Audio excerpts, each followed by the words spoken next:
Now let's take up the minorities in our civilization, shall we? Bigger the population, the more minorities. Don't step on the toes of the dog lovers, the cat lovers, doctors, lawyers, merchants, chiefs, Mormons, Baptists, Unitarians, second-generation Chinese, Swedes, Italians, Germans, Texans, Brooklynites, Irishmen, people from Oregon or Mexico. The people in this book, this play, this TV serial are not meant to represent any actual painters, cartographers, mechanics, anywhere. The bigger your market, Montag, the less you handle controversy. Remember that.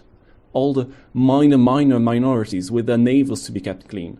Authors, full of evil thoughts, lock up your typewriters. They did. Magazines became a nice blend of vanilla tapioca. Books, so the damned snobbish critics said, were dishwater. No wonder books stopped selling, the critics said. But the public, knowing what it wanted, spinning happily, let the comic book survive. And the three-dimensional sex magazines, of course. There you have it, Montag.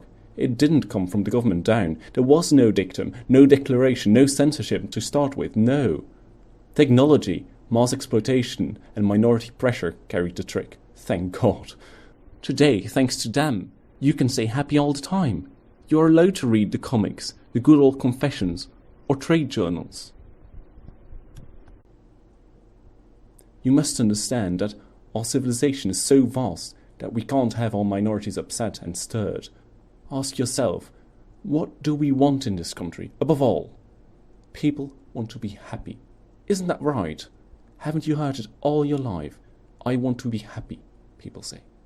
Well, aren't they? Don't we keep them moving? Don't we give them fun? That's all we live for, isn't it? For pleasure, for titillation. And you must admit, our culture provides plenty of these. Coloured people don't like Little Black Sambo? Burn it. White people don't feel good about Uncle Tom's Cabin? Burn it. Someone's written a book on tobacco and cancer of the lungs. The sacred people are weeping. Burn the book. Serenity, Montag. Peace, Montag. Take your fight outside. Better yet, into the incinerator. Funerals are unhappy and pagan? Eliminate them too. 5 minutes after a person is dead, he's on his way to the big flu. The incinerators serviced by helicopters all over the country.